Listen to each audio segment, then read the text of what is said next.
Thank you. Thank you. Thank you very much. Thank you. Thank you.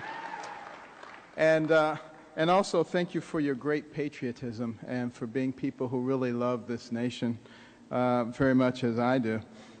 You know, there's some people who have gotten the wrong impression about my enthusiasm for guns. And it's not so much that my positions on guns have evolved as it is that I've learned how to express myself better. You know, I used to assume that everybody knew what I was talking about when I would say something. And that's not necessarily true, but that comes with learning about the world of politics, which is different than the world of medicine. But I'm learning it pretty quickly, I got to tell you. I had a good time yesterday on CNN with Chris Cornwell as he was trying to trick me and ended up looking like a fool himself. But that was good.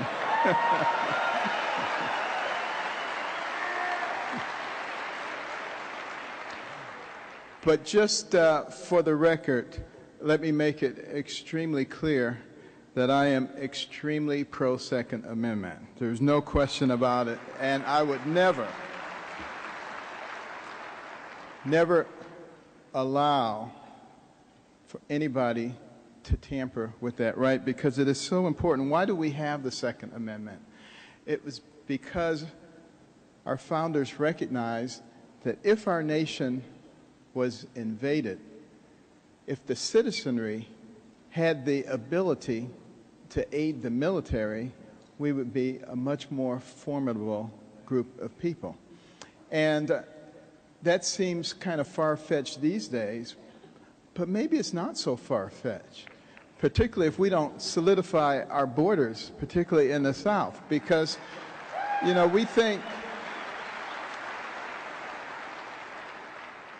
about people from Honduras and Mexico and places like that coming in, but, you know, there are people who are watching us. They're all over this world. They're called radical extremists, Islamic terrorists, and they are going to get in here any way that they can. And when they get here, we need to be able to fight them, particularly if we have an administration that won't fight them. We have to be able to fight them ourselves.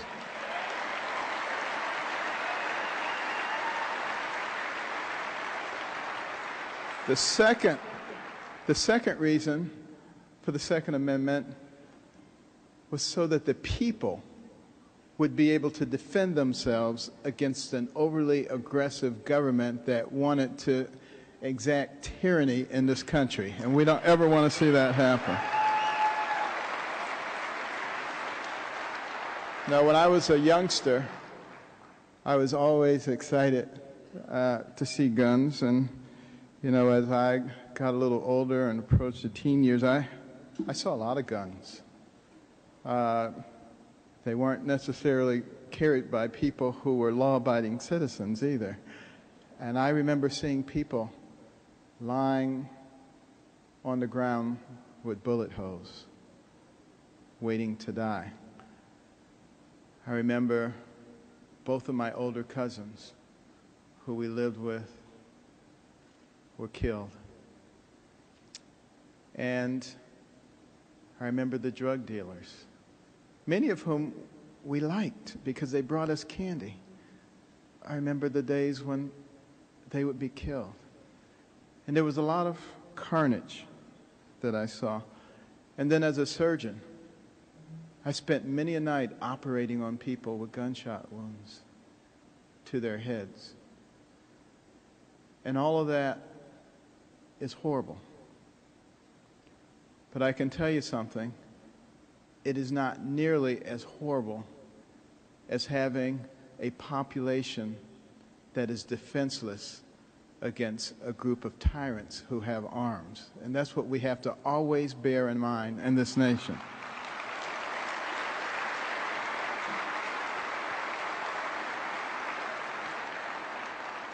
I had an opportunity to really become a gun fan when I joined the ROTC. And I joined the ROTC largely because I didn't have any clothes that were cool. And so people were always talking about your clothes. So, and then I saw somebody with this incredible ROTC uniform with all these medals and ribbons, and I said, yeah, I'm going to join ROTC. And but I joined in the latter half of the 10th grade. You're supposed to join in the first half of the 10th grade. But once I got in, I was really ambitious. I said, I would love to become the city executive officer for the city of Detroit. That's the highest rank you can get in the ROTC. Nobody had ever done that in only 4 semesters. But I said, may as well try.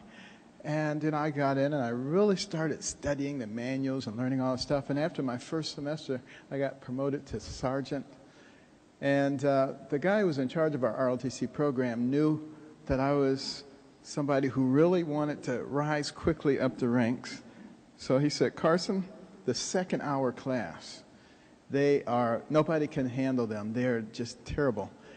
If I assign you to be in charge of the second hour class and you can do something with them, I'll promote you to second lieutenant. Well, that would be a big jump. And then I'd be able to sit for the field grade examination with all the lieutenants and captains and majors and lieutenant colonels. So I came in there and I immediately realized why nobody wanted to be in there. I mean, like every other word out of their mouth, I'm kicking your, and it was just a bad scene. But I studied them and I discovered something about them. They really had an affinity for guns and knives. So I said, we got to take advantage of this. And I said, you guys could probably really become the best at disassembling rifles, and started a fancy drill team, and they became the best in the school and the best in the city, and they became a model class, and I got promoted to second lieutenant.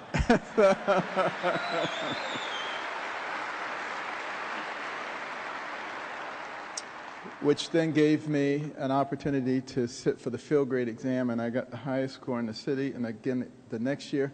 And bottom line is, I became the city executive officer for the city of Detroit. So it did work out.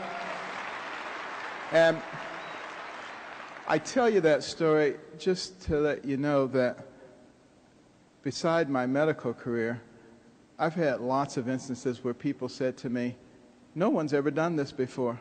That doesn't bother me at all.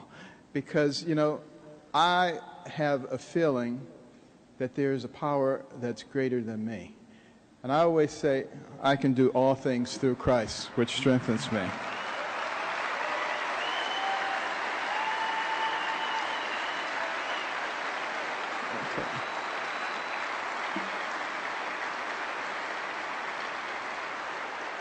And,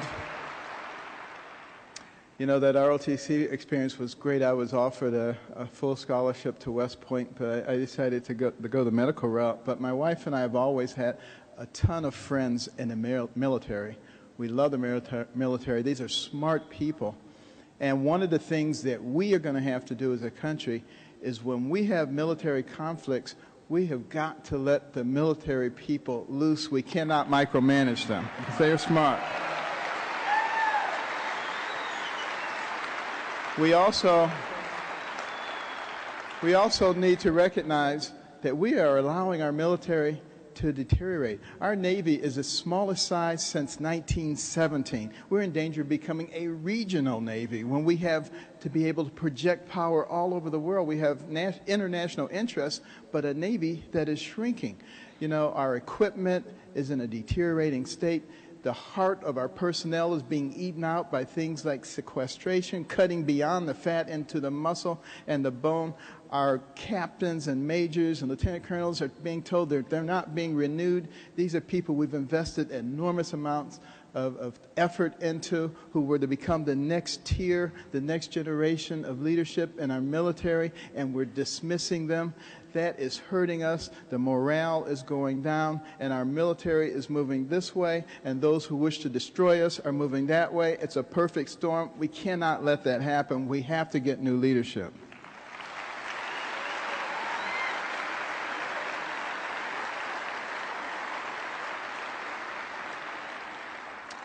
But in closing, we need to understand that freedom is not free.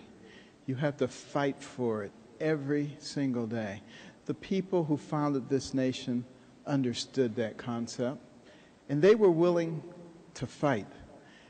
And Thomas Hobbes, a 17th century English philosopher, said, when he was talking about tyranny in Europe, he said, the people of America will never have to worry about that because the people in America have guns. And for hundreds of years, the people in America have had guns, and for hundreds of years, the people in America have been free.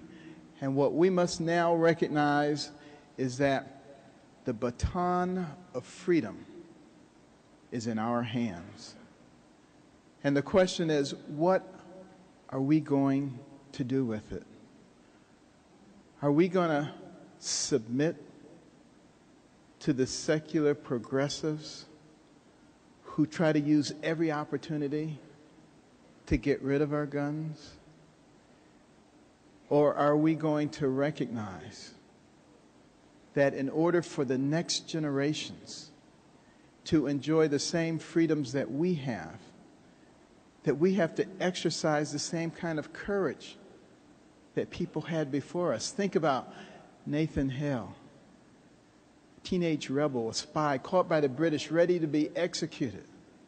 He said, my only regret is that I have but one life to give for my country. Think about all of those soldiers on D-Day who stormed the beaches of Normandy, being mowed down by the Axis forces. Hundreds of bodies laying on the beach, 1,000 dead bodies.